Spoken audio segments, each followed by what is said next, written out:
Ang pagbasa sa banal na ebanghelyo ayon kay San Lucas. Nang panahong iyon, sinaysay ni Jesus sa kanyang mga alagad ang isang talinhaga upang ituro sa kanila na dapat silang manalangin lagi at huwag manghinawa. Sa isang lungsod, wika niya, may isang hukom na hindi natatakot sa Diyos at walang tao na iginagalang. Sa lungsod ding yun, may isang babaeng balo na punta ng punta sa hukom at humihingi ng katarungan. Dinagyan siya ng hukom sa loob ng ilang panahon.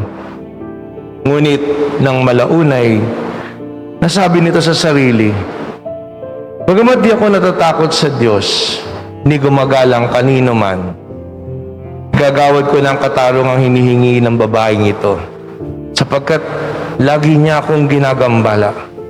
Baka pa ako mainis sa kapaparito niya." At sinabi ng Panginoon, "Narinig niyo ang sinabi ng masamang hukom.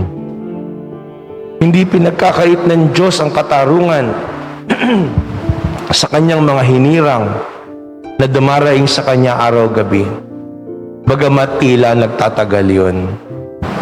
Sinasabi ko sa inyo, agad niyang igagawad sa kanilang katarungan. Ngunit pagdating ng anak ng tao sa daigdig na ito, may makikita kaya siyang mga taong nananalig pa sa kanya?" Ang mabuting balita ng Panginoon.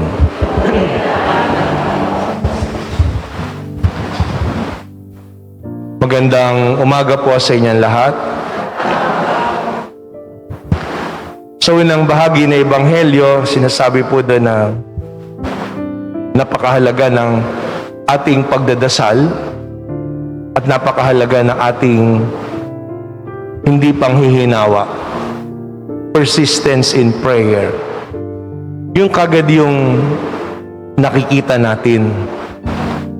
Nalala ko po dati merong kwento na merong ama naiinis dun sa alagang kalapati ng anak.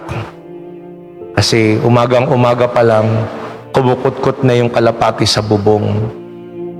Kaya napagpasyahan niya, iligaw yung kalapati. So, binyahin niya, dinala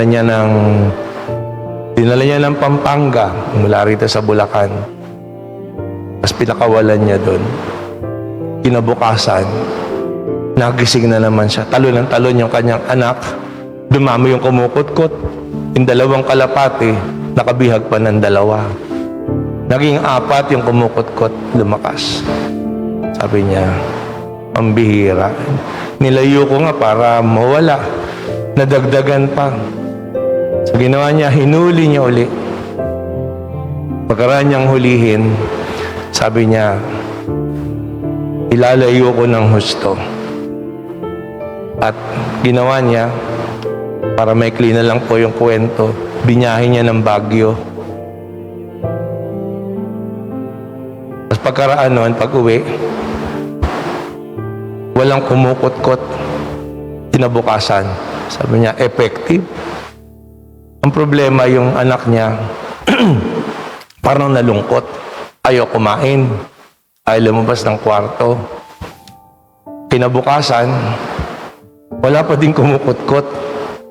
Sabi, "Ba, mahinam ka. Buti hindi nakabalik." Paano babalik yun eh? Gunipitan ko ng mga pakpak. Sa kanya pinakawalan. Ikatlong araw, natakot siya. Kasi nga yung anak niya hindi lumalabas, hindi kumakain. Baka mamaya ka nabaliw. Bakit? Kasi pumapalakpak. Wala naman siya naririnig na kumukutkot. Paano nangyari yun?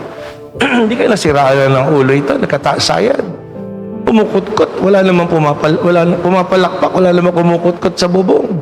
Sumilip siya, wala naman siya nakikita. Tumingin siya sa bintana, wala naman siya nakikita. Pero palakpak ng palakpak, natatanaw niya yung anak niya na tuwan-tuwa. Ang ginawa niya, lumabas siya. At doon niya naintindihan lahat. Nakita niya yung mga kalapati nandun sa harapan ng pinto. naglakad. Kaya po pala natagalan eh. Kasi nga putol na mga pakpak eh. Medyo imposible po yung kwento, pero pag naalala ko po yung kwento na yun, pinapalalahanan tayo doon sa persistence. Eh kung tayo nga walang pakpak eh. Nakapaglalakad tayo lahat. Bumibitaw tayo kagad pagdating sa pagdadasal. Yung kalapati, hindi mo imposible, makapaglalakad pa rin yun. Kahit pusang iligaw, nakababalik eh. Napupuntahan niya yung amoy, lahat. Eh tayo, binabalikan ba talaga natin ng Diyos?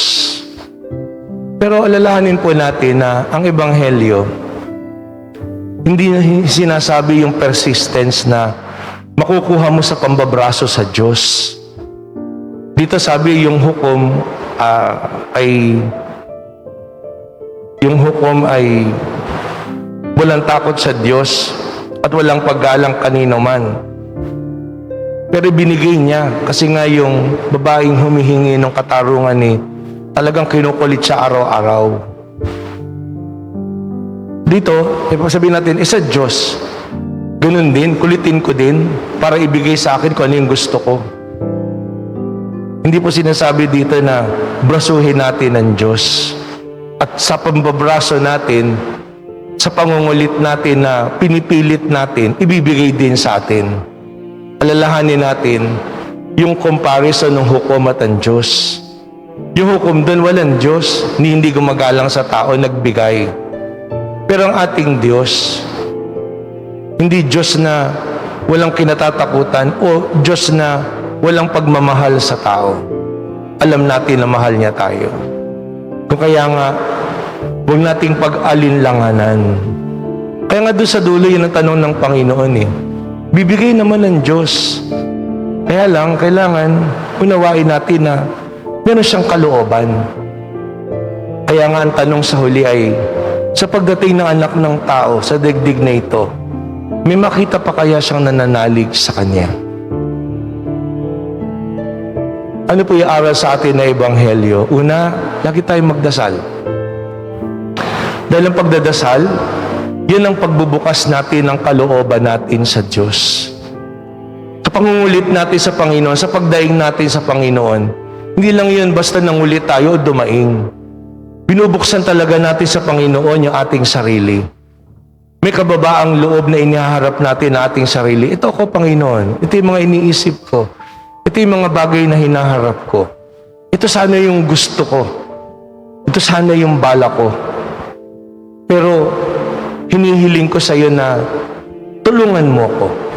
Ipagkaloob mo sa akin kung ano yung gusto mo. Kaya nga ang panalangin natin ay matupad ang iyong kalooban. Your will be done. Kaya huwag tayong mamitawan. Kung sakali na yung hinihiling natin parang kabaliktaran nung gusto natin, dumadating sa atin. Kung may mga bagay tayo na gustong-gusto pero hindi dumadating, maraming hadlang, huwag nating pag-alinlanganan ng kabutihan ng Diyos. Lagi nating paroonan na ang Diyos hindi isang mapanibughon Diyos. Ang ating Diyos ay isang mapagmahal na Diyos. May mabuting kalooban siya para sa atin. Kaya nga, diyan napakagandang halimbawa ang ating mahal na Birhen. Nang tanggapin na mahal na Birhen ang misyon na maging ina ng ating Panginoong Jesucristo, hindi ganun kasimple yun na naging madali para sa Kanya. Marami siyang hirap na pinagdaanan. Pero ano naging susi para malampasan niya ng mahal na Birhen magmula sa pagsilang sa Panginoon hanggang doon sa mga huling sandali ng kamatayan ng Panginoon sa krus, hanggang doon sa paghihintay sa muling pagkabuhay ng Panginoong Jesucristo. Ang sabi po ng Ebanghelyo, napakaikli pero napakamalaman. And Mary kept all these things in her heart.